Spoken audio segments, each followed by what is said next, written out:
오늘 코로나 신규 확진자는 7,022명으로 사흘 연속 7,000명대를 기록했습니다. 정부는 확진자 수가 꺾이지 않고 더 추가된다면 사적 모임 규모나 다중이용 시설의 운영 시간 제한 등을 포함한 특단의 조치를 발표할 수 있다고 밝혔습니다. 앞으로 코로나 백신 기본 접종과 추가 접종 간격이 석 달로 줄어듭니다. 2차 접종을 한 지 석 달이 지난 경우 잔여 백신을 이용한 추가 접종이 당장 가능하고 다음 주 월요일부터는 사전 예약도 시작됩니다. 더불어민주당 이재명 대선 후보는 오늘부터 3박 4일 동안 여권 취약 지역인 대구 경북 민생 탐방에 나섭니다. 오전엔 바른미래당 출신 김관영 최이배 전 의원이 선대위에 합류하면서 외연 확장에 시동을 걸었습니다. 국민의힘 윤석열 대선 후보가 검찰총장 재직 시절 법무부로부터 받은 직무집행 정지 처분을 취소해달라고 소송을 냈지만 1심 재판부가 각하했습니다. 윤 후보는 오늘부터 1박 2일 동안 강원 지역 민심 잡기 행보에 나섭니다. 대장동 특혜 의혹과 관련해서 구속영장이 청구된 유한기 전 성남도시개발공사 본부장이 오늘 아침 숨진 채 발견됐습니다. 유 전 본부장을 통해 이른바 윗선을 규명하려던 검찰 수사에도 제동이 불가피할 것으로 보입니다. 2022학년도 대학 수학능력시험 성적표가 오늘 배부됐습니다. 생명과학 2 점수는 공란인 채로 통지됐는데 응시자 90명이 한국교육과정평가원을 상대로 제기한 정답 취소 소송은 오늘 첫 재판을 엽니다.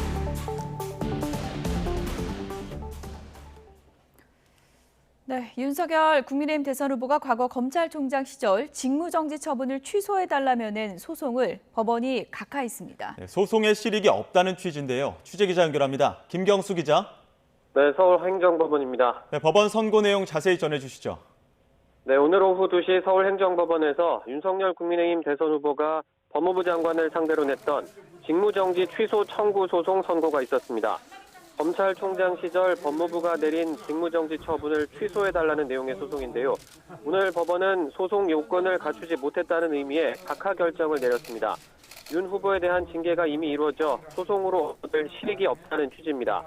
선고 기일이 끝난 뒤 윤 후보 측 소송 대리인은 재판부의 합리적 판단을 존중한다며 앞으로 징계 취소 소송 항소심에 집중하겠다는 입장을 밝혔습니다. 앞서 윤 후보는 검찰총장 재직 시절 받은 정직 2개월 징계 처분이 부당하다는 소송도 함께 냈었는데 지난 10월 서울행정법원은 윤 후보 패소로 판결했습니다. 재판부는 당시 징계 절차가 적법했고 징계 사유도 인정된다며 오히려 정직 2개월은 가볍다고 판단했습니다. 윤 후보는 패소 판결에 불복해 항소한 상태입니다. 이 사건의 발단은 지난해 11월로 거슬러 올라갑니다. 당시 추미애 법무부 장관은 윤석열 총장의 중대 비위가 확인됐다며 직무에서 배제하고 징계를 청구했습니다. 법무부 장관이 검찰총장을 직무 배제한 건 헌정사상 처음 있는 일이었습니다. 이어 12월에 열린 법무부 징계위원회는 윤석열 당시 총장에 대해 정직 2개월 징계를 결정했는데요. 징계 사유는 윤 총장이 대검찰청 수사정보정책관실에 지시해 재판부 사찰 문건을 작성하고 배포했다는 것, 채널A 사건에 대한 감찰과 수사를 방해했다는 것, 그리고 검사로서 정치적 중립을 훼손했다는 것이었습니다. 윤 후보는 직무정지와 징계가 이루어지는 절차에 문제가 있었고 징계 사유도 사실과 다르다며 각 처분을 취소해달라는 행정소송을 냈습니다. 지금까지 서울행정법원에서 전해드렸습니다. 정부는 연일 7,000명대를 기록하는 코로나19 신규 확진자 수에 대응하기 위해 3차 접종 간격을 단축하고 병상 확보를 위한 추가 행정명령을 내리기로 했습니다. 김부겸 국무총리는 오늘 인천시청에서 코로나19 중앙재난안전대책본부 회의를 주재하고 18세 이상 성인의 3차 접종 간격을 기본 접종 후 3개월로 단축하기로 했다고 밝혔습니다. 김 총리는 현 상황에 대응하기 위해서는 발빠른 백신 접종이 최우선 과제라며 고령자를 포함해 3차 접종 시기가 된 국민들의 적극적인 접종 참여를 호소했습니다. 코로나19 병상 부족이 현실화한 가운데 정부가 전국 의료기관을 대상으로 코로나19 중증, 준중증 환자 병상 241개를 추가로 확보합니다. 또 비수도권 소재 의료기관에서도 중증 병상 1,658개를 추가로 확보할 예정입니다. 중앙재난안전대책본부는 오늘 이 같은 내용의 병상 확보 행정명령을 발동했습니다. 지난달 1일 단계적 일상회복 전환 이후 이번이 네 번째 행정명령입니다. 정은경 질병관리청장은 방역 패스 적용과 청소년 대상 확대에 반대하는 국민청원 2건과 관련해서 백신 접종의 예방 효과는 분명하다고 밝혔습니다. 또 청소년 확진자가 늘고 있어 청소년에 대한 백신 접종도 필요하다며 청소년 방역 패스에 대한 현장 의견을 충분히 경청해 불안과 불편을 개선해 나가겠다고 말했습니다. 정 청장의 국민청원 답변 직접 들어보겠습니다. 백신 접종의 예방 효과는 분명합니다. 백신 접종은 감염 위험을 낮출 뿐만 아니라 위중증, 사망을 예방하는 효과가 90%에 이릅니다. 특히 청소년 확진자의 99.8%가 접종을 완료하지 않았고 위중증 환자 11명은 모두 미접종자였습니다. 이에 따라 청소년 접종의 필요성이 더욱 커지고 있습니다. 청소년 접종에 대한 정보 제공과 안전관리를 통해 접종률을 높이고 청소년 방역 패스에 대해 학부모, 학생, 현장 의견을 충분히 경청하고 불안과 불편을 개선할 수 있도록 세부 시행 방안을 마련하겠습니다. 미국이 성인에게만 권고했던 코로나19 백신 추가 접종, 이른바 부스터샷 대상을 16세와 17세 청소년까지 확대했습니다. 미국 제약사 화이자가 부스터샷이 오미크론을 충분히 무력화할 수 있다는 연구 결과를 내놓은 직후 나온 조치입니다. 이광엽 기자가 보도합니다. 미국에서 16세와 17세 청소년 가운데 470만 명은 코로나19 백신 2차 접종을 완료했습니다. 하지만 이들은 18세 이상 성인과 달리 3차 추가 접종인 부스터샷 대상에는 그동안 포함되지 않았습니다. 백신 접종이 청소년들에게 이상 반응인 심근염을 일으킬 수 있다는 일부 우려를 의식했기 때문입니다. 하지만 미국 식품의약국 FDA는 화이자 백신 접종을 완료한 지 6개월이 넘은 16세에서 17세 청소년에게 추가 접종을 해도 된다고 긴급 사용을 승인했습니다. 앞서 화이자와 바이온테크는 3회차 백신 접종을 마치면 오미크론 변이에 대해서도 중화 항체가 기존 2회 접종보다 25배 증가한다는 연구 결과를 내놓았습니다. 하지만 2회 접종에 머물면 오미크론에 대한 백신의 보호 효과가 크게 떨어지는 것으로 조사돼 보건당국이 부스터샷 대상을 확대한 것으로 보입니다. The Pfizer lab report came back saying that the expectation is that the existing vaccines protect against Omicron, but if you get the booster, you're really in good shape. 미국 보건당국은 청소년에 대한 부스터샷 접종 이득이 심근염 등 잠재적인 부작용보다 훨씬 크다는 판단입니다. 이스라엘의 경우 선제적으로 청소년들에게 부스터샷을 허용한 결과 이상 반응이 매우 드물게 나타났습니다. Please go and vaccinate yourself. 3 doses is really what's required to effectively protect from Omicron. 미국은 12세에서 15세 청소년에 대한 부스터샷도 필요하다면 검토하겠다는 적극적인 입장을 보였습니다. 우리나라는 현재 18세 이상에게만 3차 접종을 권고하고 있고 그 이하 연령층에 대해서는 방침을 검토 중입니다. YTN 이광규입니다. 네, 빠르게 돌아가는 대선 시계만큼이나 전국 주요 현안도 급변하고 있습니다. 여야 선대위 의원 2분 모시고 주요 이슈 짚어보겠습니다. 더불어민주당 선대위 공동상황실장 고민정 의원, 국민의힘 선대위 이재명 비리 국민검증단 부단장 박수영 의원 나오셨습니다. 두 분 어서 오십시오. 네, 반갑습니다. 먼저 오늘 오전에 유한기 전 본부장 사망 소식이 전해졌습니다. 대장동 관련해서 뇌물수수 혐의로 구속영장이 청구된 상태였었는데 양당 입장을 먼저 들어보도록 하겠습니다. 먼저 고민정 의원님. 일단 고인의 명복을 빕니다. 예. 그리고 왜 매번 이렇게 검찰 수사가 진행되는 도중에 이런 안타까운 일들이 생기는 걸까 많은 생각을 하게 되는데요. 무리하게 강도 높은 수사가 있었던 것은 아닌가, 또 별건 수사들이 있었던 건 아닌가라는 의구심들이 있지만 지금으로서는 뭐 확인할 수도 없고 알 수 없는 부분이기 때문에 확정적인 말씀을 드릴 수는 없습니다. 다만 이 대장동 건에 대해서는 실제로 돈을 받은 사람들, 즉 50억 클럽에 해당되는 사람들에 대한 수사가 얼만큼 적극적으로 철저하게 수사가 되고 있는가. 지금 보면 곽상도 전 의원 같은 경우는 실제로 수수한 게 확정이 됐는데도 불구하고 구속영장이 기각이 됐죠. 뿐만 아니라 인척을 통해서 100억을 수수했다고 받은 사람도 얼만큼 철저하게 수사가 이루어지고 있는지. 그러니까 실제로 이 대장동을 통해서 돈을 받은 사람들에 대해선 얼만큼 이 진실들이 규명되고 있는가. 왜 거기에 대해서는 약간 뜨뜻미지근한가. 그래서 누군가에게는 봄바람처럼 부드럽고 누군가에게는 서리발처럼 매서운 게 검찰 수사가 되어서는 안 되는데 행여나 그렇게 흘러가지는 않을까라는 우려가 있어서 앞으로도 철저한 수사가 좀 이루어지기를 바랍니다. 예, 국민의힘 입장에서도 오늘 이준석 대표 입장 발표하기도 했는데 어떻게 보셨습니까? 네, 우선 어떻게 안타까운 생명을 버리는 극단적 선택을 하셔서 정말 고인의 명복을 빌고 유족들의 또 예도의 뜻을 제가 전하고 싶습니다. 근데 우리 방금 고민정 의원님하고 저하고 의견이 일치하는 부분이 검찰 수사가 왜 이렇게 뜨뜻미지근하냐 하는 부분하고 그래서 우리가 특검을 요구하고 있는 것이고요. 예. 그다음에 버닝썬 사건이라든지 조국 사모펀드 사건이라든지 또 윤미향 사건 이럴 때 연관된 분들이 몸통 수사를 향해서 나아가기 시작하면 또 이렇게 극단적 선택을 한 케이스들이 여러 가지가 나왔는데 어째서 이런 일들이 자꾸 일어나는지 정말 걱정스럽기 한이 없습니다. 예. 예, 수사 상황에서도 지금 일단 핵심적으로 어떤 역할을 했다라는 의혹을 받고 있기 때문에 수사의 진척도에서도 어느 정도 제동이 걸릴 것 같은데 이 부분도 어떻게 보십니까? 예, 일단 뇌물죄가 있는데 이 부분은 이제 본인이 이제 극단적 선택을 하셔서 공소권 없음으로 없어질 것 같고요. 직권 남용에 관한 부분이 있습니다. 이제 황무성 사장이 사표를 내라 해서 압박을 한 녹음 파일이 나왔거든요. 예, 잠시 그 종용 의혹에 대해서 잠시 말씀 중에 죄송합니다. 지금 이재명 후보가 일정을 마치고 기자들 질문에 답변한 내용이 있어서 현장 연결해서 들어보고 이야기 다시 나누겠습니다. 태어나서 자란 곳이고 또 제가 자부심 갖는 고장입니다.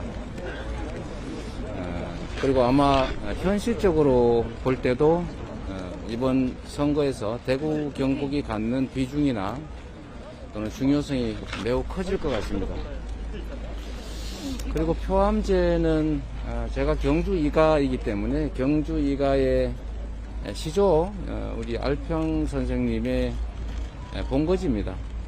그리고 이게 또 신라 육촌들이 신라를 건국할 때 모여서 화벽을 구성했던 곳이기도 합니다. 매우 유서 깊은 곳이고 또 민주주의라고 하는 만장일치제의 민주주의 제도를 아주 오래전에 실제로 시행했던 그런 곳이기도 합니다. 각별한 의미가 있습니다. 정치적으로도 또 제 개인사적으로도 의미 있는 곳이어서 인사 삼아 방문했습니다. 많은 우리 정치인 어르신들께서 또 이렇게 환영해 주시고 또 경주 이가로서의 자부심을 많이 부여해 주셔서 고맙습니다. 네, 또 오늘 일정 관련해서 질문 추가로 있으실까요? 네, 기자님. 네, 제가 드릴게요. 총괄선거대책위원회 박창달 의원을 아니요. 경아 좀 더 잠깐만요. 매체에서 오셨을까요? 네, TV에서 있었습니다. 네.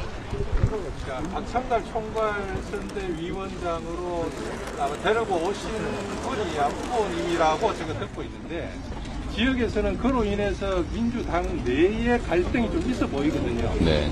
그러니까 박 총괄을 데려오신 어떤 그 배경, 어떤 점을 감안하셨는지, 그리고 그로 인해서 파생된 갈등을 어떻게 푸시려는지 말씀해 주십시오. 우리가 먼 길을 가려면 많은 사람들이 함께 해야 됩니다. 또 색깔이 다른 사람들이 처음 만나면 아무래도 이렇게 매끈하지 않는 측면이 있을 수 있습니다.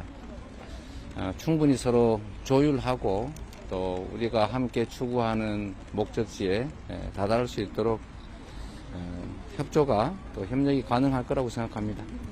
예, 저 포항MBC 장익동 기자인데요. 여기 경주가 원전이 6기가 있고 이 주변에 지금 원전이 11기가 있는데 이렇게 경북 동해안에 원전이 이렇게 밀집되어 있는데 후쿠시마 일본 사고 이후에 원전 사고 이후에 이런 안전에 대한 관심이 높아지고 있는데요.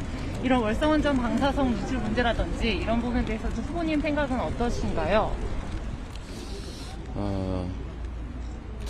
너무 이제 포괄적인 질문이어서 말씀을 드리기가 참. 원전 확대 정책에 대해서 좀 안전이 담보되지 못하는 원전 확대 정책 이 부분에 대해서 네. 좀 어떻게 보시는가요? 원전 문제에 대해서 저는 뭐 지금까지 입장은 일관됩니다. 앞으로 신재생에너지 체제로 대대적인 재편이 이루어질 것이고 그 속에서 저는 원전도 추가 건설보다는 있는 원전은 최대한 활용하면서 신재생에너지로 대전환을 신속하게 이루는 게 좋다고 생각합니다. 아마 일부 연구 결과에 의하면 여러분도 보시겠지만 지금 신재생에너지의 발전 단가가 10년 이내에 원전 발전 단가를 추월하게 될 것이다. 즉 원전 발전 단가보다 더 낮아질 것이다라고 예측하고 있습니다.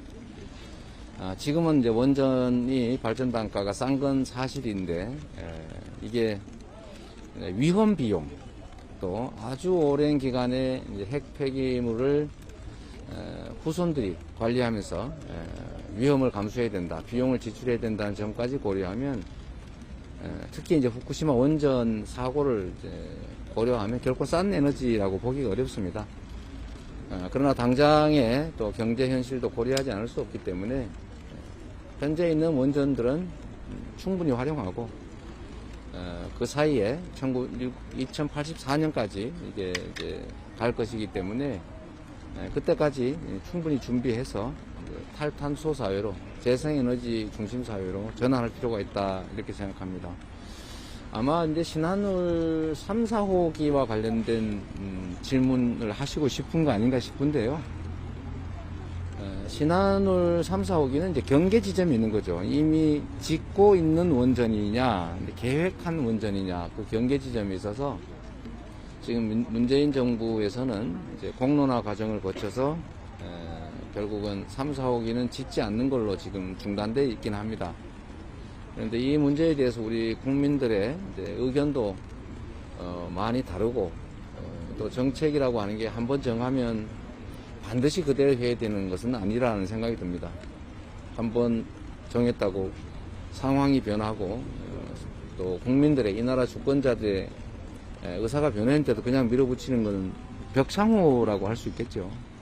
그래서 유연하게 이 문제는 우리 국민 여론과 또 우리가 현재 닥치고 있는 경제 현황 또 에너지 전환의 상황 등을 고려해서 다시 한번 수기할 필요가 있다고 생각합니다.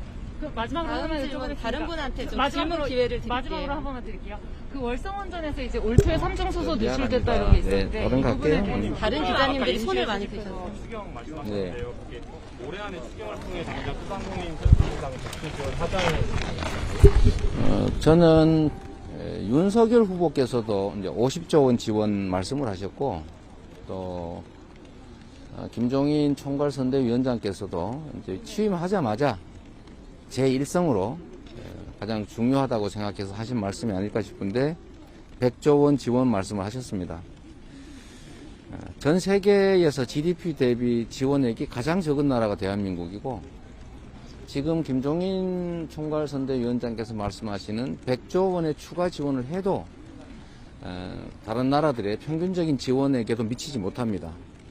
그리고 우리 소상공인들을 포함해서 우리 국민들께서 너무 많은 희생을 치렀고 정부가 감당해야 될 몫을 우리 국민들, 자영업자들이 희생을 치르면서 대신 부담을 치른 겁니다. 그래서 말이 나왔으니 후퇴하지 마시고 저는 이게 이번 100조 원 지원 사업이 국민의힘 그리고 윤석열 후보 선대위에 진심이 뭔지를 보여주는 바로미터, 리트머스 시험지라고 생각합니다. 저는 이분들이 실제로 지원할 생각은 없으면서 빈말로 표를 얻기 위해서 하는 그야말로 비닐공짜 공약이 아니겠느냐 하는 의심을 조금은 합니다. 그러나 그러지 않기를 바라는 것이고 내가 당선되면 그때 가서 지원하겠다. 지금은 못하겠다라고 하는 것은 결국 표를 얻기 위해서 국민을 기만하는 것일 가능성이 높다는 것입니다. 6개월 후 또 내년 대선이 끝난 후보다는 지금이 훨씬 더 어렵고, 그래서 지금 나중에 하겠다고 말할 게 아니라 지금 할 수 있는 지원책을 집행해야 됩니다. 그래서 임시회도 열고 여야 협의도 해서 이미 말씀하신 100조 원 지원을 어떤 방식으로 어떤 절차를 거쳐서 할지 최대한 신속하게 집행하는 방법을 찾아야 되고, 저도 당의 임시회 소집 등을 통해서 절차를 마련하고 또 정부 당국에 촉구하고 또 실질적인 지원 방안이 어떤 게 더 나은지를 검토하도록 지시해 놓은 상태입니다. 뒤로 빠지지 마시고 국민들을 나 찍어주면 지원하고 나 안 찍어주면 지원 안 하겠다 이런 식으로 위협하거나 유혹하거나 기만하지 마시기를 바랍니다. 다음 질문 하나만 더 받겠습니다. 강민경 기자님. 네, 후보님 오늘 요한기 전 본부장께서 극단적 선택을 하셨고 후보님께서 거기에 대해서 비통하다라고 하시면서 특검 얘기를 하셨는데 이에 대한 입장을 좀 더 구체적으로 한번 여쭤보고요. 그리고 이제 덧붙여서 사실 이로 인해서 이제 수면 아래로 가라앉았던 대장동 이슈가 다시 불거지면서 악재로 작용하는 거 아니냐는 우려가 나오는 것 같은데 이에 대한 입장 한번 부탁드립니다.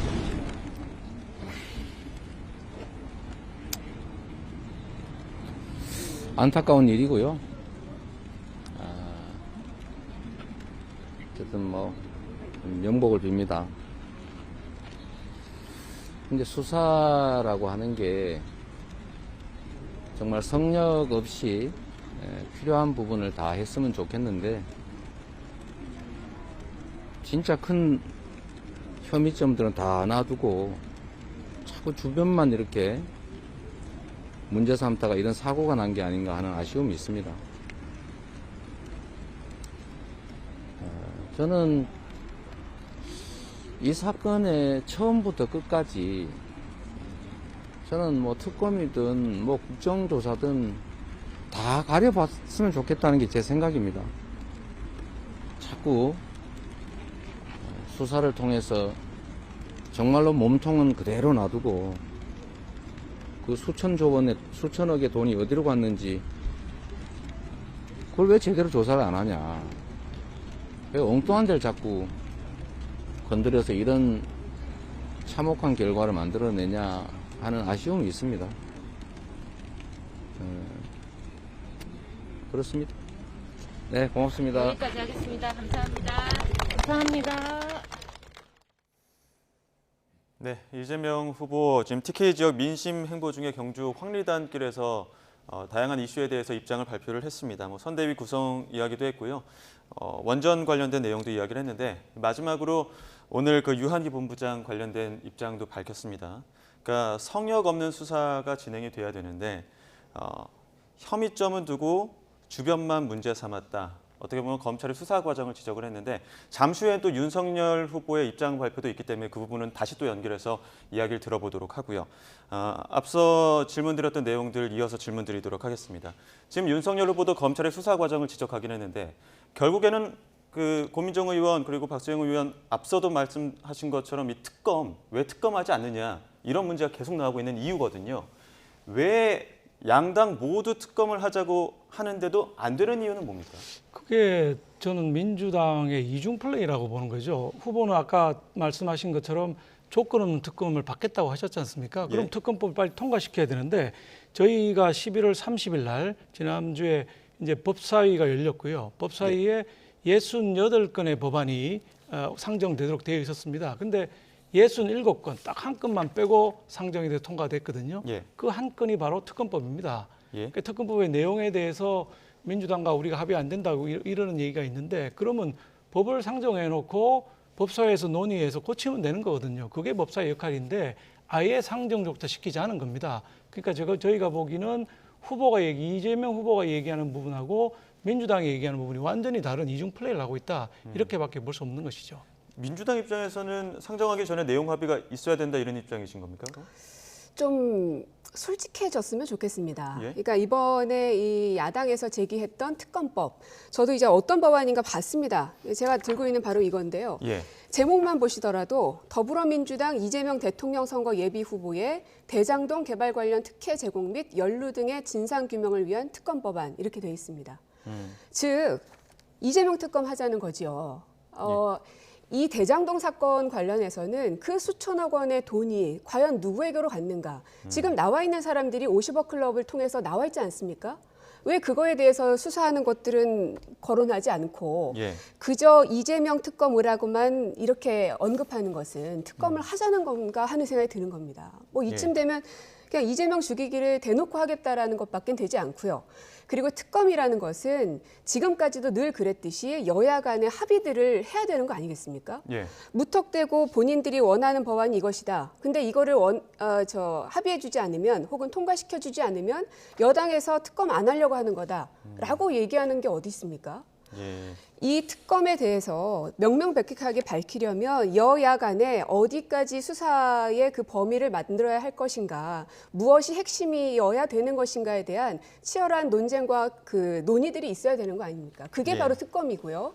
그거에 대해서 지금 거부하시는 거죠. 아니 그러니까 후보가 말씀하신 대로 조건 없는 특검, 무조건 특검을 하겠다고 하셨지 않습니까? 근데 자꾸 조건을 다시니까 이중플레이라고 하는 것이죠.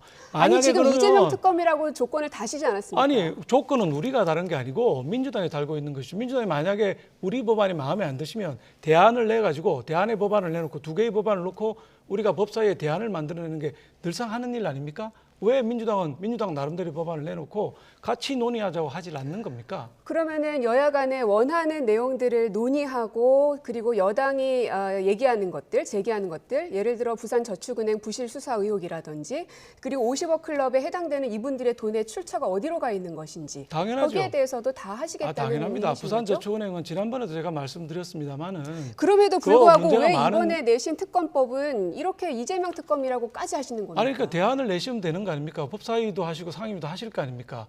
상임위에서 두 대안이 나와가지고 그걸로 법사위 안을 만들면 되는 것이거든요. 왜 자꾸 조건을 다시냐 그죠? 그리고 부산저축은행 자꾸 말씀하시는데 그 건 얼마든지 수사해도 좋습니다. 왜냐하면 부산저축은행이 왜 살아났느냐 하면 문재인 대통령께서 민정수석하실 때 유병태 금감원 국장한테 살살 다루어라 해가지고 부산저축은행이 살아났고 그 살아난 저축은행이 이번에 연루가 된 것이거든요. 자꾸 사건을 파고 들어가면 아직 그 공소시효도 남아있는 부산저축은행 사건입니다. 그 내용을 잘 알고 주장하셔야 됩니다. 네, 그러면 원하시는 그 부분에 대해서 이 야당에서 요구하는 사안과 이제 여당에서 바라보고 있는 사안, 특히나 이제 국민들이 대장동으로부터 이 개발 이익에 대해서 어떤 사람들이 왜 얼만큼이나 가져갔는지에 대해서 명명백백하게 밝혀져야 되는 것인데 당연합니다. 무작정 이렇게 내놓고 받아라라고 하는 건 너무 무리하다는 얘기입니다. 민주당이 다수당입니다. 우리가 내놓는다고 법안이 바로 통과가 되나요?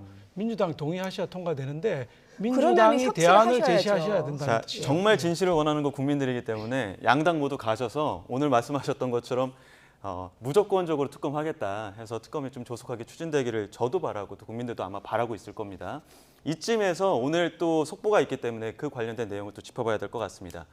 윤석열 후보가 제기했던 이 검찰총장 직무정지 취소 소송 앞서 뉴스에서 1심에서 각하 판결됐다는 속보를 전해드렸는데 이 판결 내용과 관련해서는 두 분 입장 어떤지 각 당 입장 들어보도록 하겠습니다. 먼저 박수영 의원님. 예, 뭐 당연한 결과가 나왔다고 생각합니다. 검찰총장의 직무를 정지시킨 일 자체가 잘못됐기도 하거니와 이미 검찰총장을 떠난 분입니다. 대선에 출마해 계신데 지금 직무 정지를 한다는 게 무슨 소익이 있습니까? 소익이 하나도 없기 때문에 당연히 각하가 될 거라고 예상을 했고 예상대로 각하가 나왔다 이렇게 보고 있습니다. 예, 고민정 의원님께서는 지금 판결 어떻게 보셨어요? 굉장히 의외의 답변을 주셔서 사실은 지난 10월에 서울행정법원에서 당시의 징계가 적법하다라는 이제 판결이 나왔었고요. 이번에도 사실은 이제 윤석열 후보의 이제 패소 판결이 나온 것이거든요. 그 얘기는 그 당시의 징계가 이제 정당했다라는 것이고 그럼에도 불구하고 당시 윤석열 후보 검찰총장 당시 어땠습니까? 온갖 박해를 받고 있다면서 코스프레를 했었는데 심지어는 이 검찰총장의 자리를 내어놓자마자 바로 이제 야당의 대통령 후보로서 나선 것입니다. 그러니까 사실 검찰총장이란 자리도 굉장한 그 권력의 자리일 텐데 얼만큼 더 높이 올라가고 싶으셨나 하는 의구심이 좀 들고요. 그래서 지금 이 윤석열 당시 검찰총장으로서의 징계와 관련된 것들 벌써 작년부터 수개월 동안 대한민국을 굉장히 혼란에 빠뜨렸던 일입니다. 이 부분에 대해서 명확히 사과를 하셔야 되고 그리고 분명한 책임을 지셔야 된다고 생각합니다. 예, 그러니까 앞선 직무 정직 판결에서 나왔던 징계 사유들 이 부분을 이제 법원이 어느 정도 인정을 했기 때문에 그 부분에 대해서는 어느 정도 사과가 또 있고 그 이후에 또 진행이 돼야 된다 이런 입장이신데 이번 사건에는 그 징계 내용에 대한 한 게 아니고 그렇죠. 직무정지에 대한 사건이었습니다. 예. 그리고 각하가 나왔고요. 그렇죠. 징계 부분은 현재 다투고 있는 부분이기 때문에 예. 또 다투어 봐야 되겠습니다만 역시 마찬가지로 그만둔 사람에 대해서 징계 처분을 한다는 것이 소익이 뭐가 있겠는가 판결은 지켜봐야 되겠습니다만 그런 예상을 하게 됩니다. 예. 예. 그럼 국민이 뭐 네. 첨언하실 내용 있으십니까? 분명히 그 지난번에 이제 행정법원에서 그 채널A 검언 유착과 관련된 사건, 그 다음에 판사 사찰 지시했던 그 사건에 대해서는 징계가 정당하다라고 분명 나왔습니다. 그러면 이제 앞으로는 그 부분에 대해서 정말 판사 사찰에 대한 지시가 있었는지에 대해서 윤석열 후보가 조사를 받아야 될 것이고요. 거기에 대한 법의 판단도 받아야 되겠죠. 지금 항소심에 가 있으니까 판결을 지켜봐야 됩니다. 예. 그리고 아까 말씀드린 대로 소익이 없는 사건이기 때문에 어떻게 결론 날지 한번 지켜봐야 되는 것이지 지금 1심에서 난 조그마한 거 가지고 사과를 한다는 건 있을 수 없는 일이죠. 지금 뭐 이 사안에 대해서는 오늘은 뭐 소외 이유가 없다 이렇게 판결이 나왔기 때문에 앞으로 뭐 전국 상황에 크게 영향을 미칠까 이런 의문도 드는데 국민의 입장에서는 뭐 크게 영향은 없을 거라고 보시는 거죠. 뭐 각하 판결이 났기 때문에 예. 뭐 미칠 영향은 아무것도 없을 것이라고 보고 있습니다. 예. 네. 또 이 부분에 대해서는 또 앞선 직무정지에 대한 또 항소 내용이 있기 때문에 그 부분을 또 지켜보고 여론이 어떻게 직무정지는 오늘 될지. 결정이 났고요. 예, 앞에 이 부분은 이제, 났고 예. 앞서 이제 직무정지에 대한 부분에 있기 때문에 그것도 지켜봐야 될 것 같고요. 다음 주제로 또 넘어가 보도록 하겠습니다. 대선이 다가올수록 후보들 전국을 누비면서 표심 공략에 열중하고 있는데요. 앞서 현장 연결했지만 이재명 후보 TK 공략에 나섰고 또 강원 공략에 나선 윤석열 후보의 모습도 있습니다. 영상으로 먼저 보고 다시 이야기 나누겠습니다.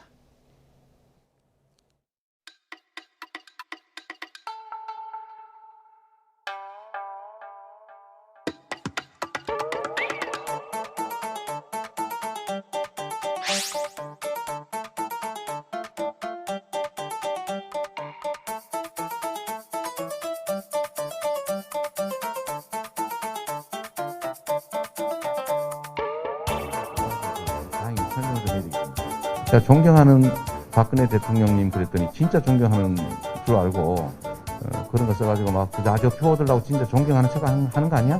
이런 분들 계시던데 그 전혀 아닙니다.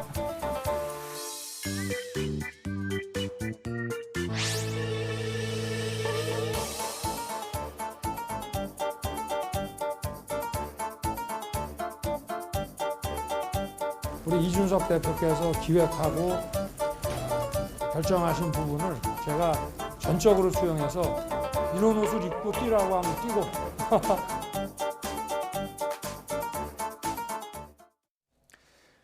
네, 일단 이재명 후보 앞서 보셨지만 TK 지역 메타버스 기존은 2박 3일 일정이었었는데 고향 민심에 대한 어떤 열정이라고 해야 될까요? 하루 더 연장해서 3박 4일 일정으로 또 방문을 했다고 했습니다. 네, 맞습니다.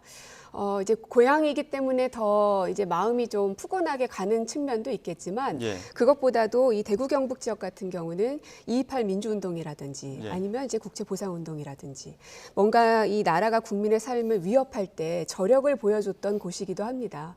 그리고 이 대한민국의 산업을 이루었던 그 힘이 있는 곳이기도 하고요.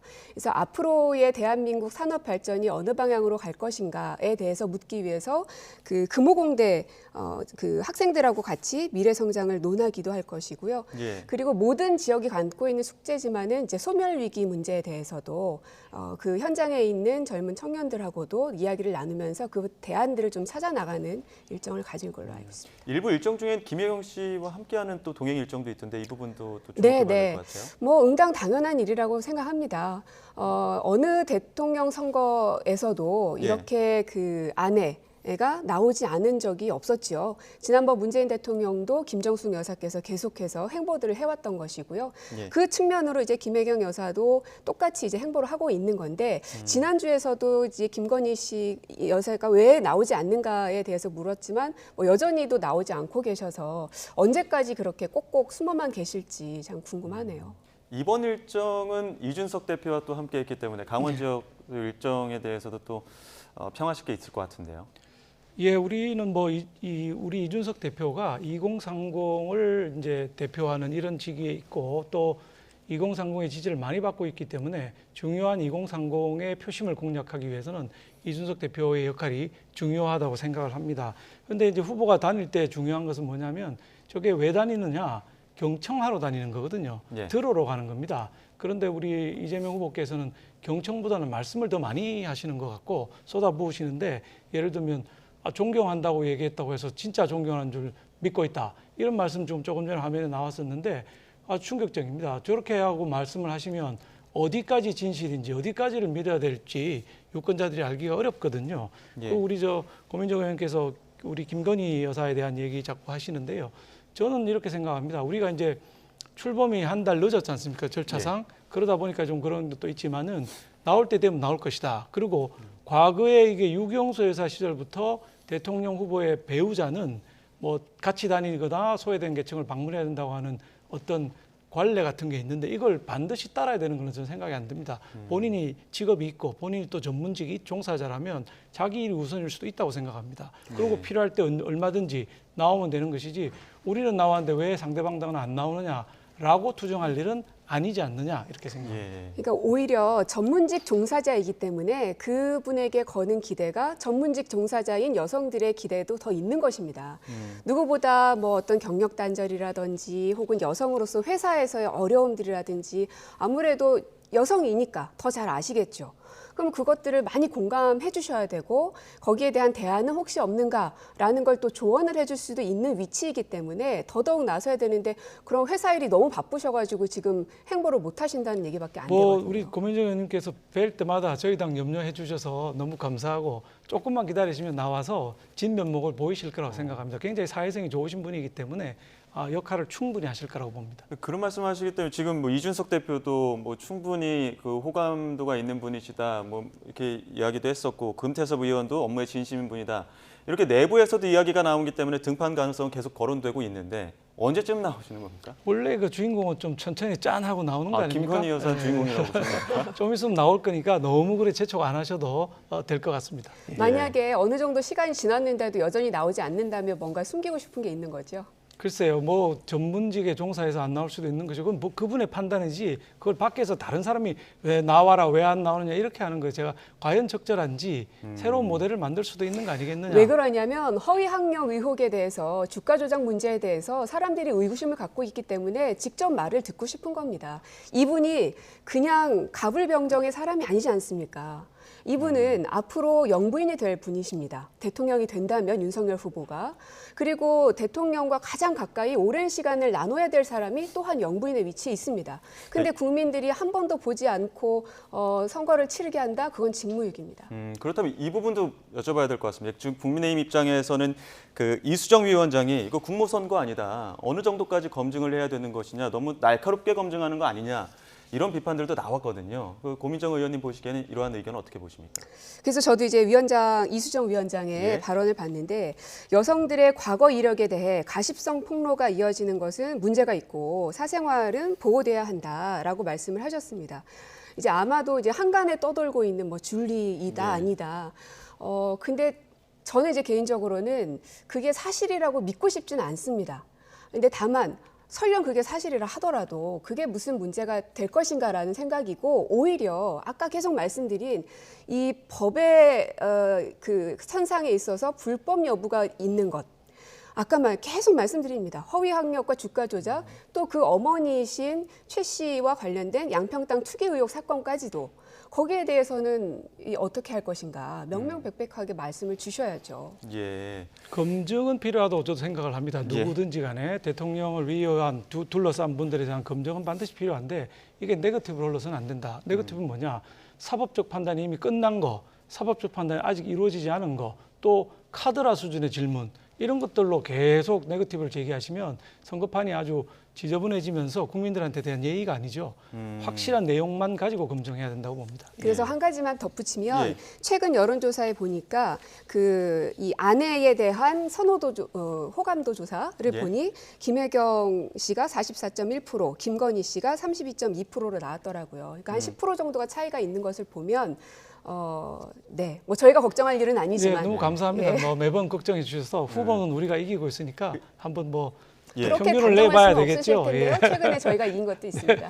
이 부분 어떻습니까? 어제도 연일 논란이 되기도 했었고 이야기거리가 많이 됐었는데 추미애 전 장관이 지금 김건희 씨 관련해서 발언을 연이어서 하고 있는데 양당 입장에선 이게 득인지 실인지 여러 분석들이 나오기 때문에 어떻게 바라보고 계시는지 좀 궁금하거든요. 먼저 국민의힘. 저희야 추미애 장관님이 무슨 말씀을 하시든지 간에 본인의 자유라고 생각하고 그런데 추미애 장관님 말씀하시는 게 과연 민주당의 덕이 되겠는가 이런 생각을 합니다. 왜냐하면 추미애 전 장관님에 대한 비호감도가 굉장히 높기 때문에 말씀하신다고 그게 바로 덕으로 가겠냐 생각입니다. 그런데 말씀하시는 건 자유입니다. 사실은 김건희 씨가 자꾸 이렇게 거론되는 게 저희 민주당으로서도 별로 그렇게 좋지는 않습니다. 왜냐하면 선거는 후보 대 후보, 즉 이재명 대 윤석열의 싸움이 돼야 되는데 이것이 자꾸 다른 논란으로 번지는 것은 옳지 않기 때문에 더더군다나 이 윤석열 후보가 이재명 후보와 정책에 대해서 서로 대결할 수 있게끔 더 많이 당에서 좀 일정도 짜주시고 토론회도 좀 나와주시고 그랬으면 좋겠습니다. 토론회 일정이 아직 안 나왔죠. 토론회 일정들이 나와주면 충분히 다 하실 겁니까? 그 후보가 결정할 일이지만 가급적 토론회는 많이 나가서 정책 토론으로 가는 게 바른 선거라고 저는 생각합니다. 후보가 어떠니 후보자 배우자가 어떠니 네거티브가 어떠니 이런 거 말고 국민이 바라는 건 희망의 복원이거든요. 미래를 향한 희망이 좀 있어야 되기 때문에 그걸 위해서는 정책으로 이 나라를 어떻게 끌고 가겠다는 미래를 보여주는 게 훨씬 더 중요하기 때문에 고민정 의원님 동의하신다면 양당에서 네거티브 좀 안 했으면 좋겠습니다. 네, 그래서 YTN에서도 꼭 토론 주최해 주십시오. 전국 상황 앞두고 두 분 모시고 꼭 토론을 해서 두 분이 궁금하신 점 또 국민들이 궁금한 점 꼭 궁금증 해결하도록 하겠습니다. 자, 이쯤에서 또 외연 확장 경쟁 이야기도 또 해봐야 될 것 같은데 국민의힘 선대위에서는 윤희숙 전 의원 합류했고 또 민주당 입장에서 오늘 바른미래당 출신이죠. 김관영 전 의원, 최이배 전 의원 합류했습니다. 양당의 지금 외연 확장 경쟁, 지금 상황은 어떻게 바라보고 계시는지 먼저 민주당 입장에서 보기에는 윤희숙 전 의원이 합류한 것이 과연 이재명 후보에 대해서 날카로운 공격들을 많이 했었거든요. 부담스러울 수도 있을 것 같습니다. 글쎄요. 싸움은 이제 벌여봐야 아는 것이니까요. 근데 이제 다만 이제 본인의 잘못으로 스스로 나가기는 하셨지만은 물론 같은 동료 의원으로서는 좀 안타깝긴 합니다만 어쨌든 이곳을 벗어났던 분께서 다시금 이렇게 대선판에서 나오는 걸 보면 참 강심장이시구나 하는 생각도 좀 드네요. 국민의 입장에서 어떻게 보십니까? 윤희숙 의원이 본인의 잘못으로 나갔다고 고민정 의원님 말씀하시는데 그건 사실이 아니고요. 부친의 의혹 때문에 나간 것이고 각각 당의 부동산 관련된 12명, 24명이 있었는데 그중에서 가장 약한 그런 경우였는데도 불구하고 본인이 그만두신 겁니다. 그래서 그 도덕성은 높이 인정해 줘야 될 것이고 윤희숙 의원은 모든 사람들이 인정하듯이 대한민국 지금 최고의 경제학자입니다.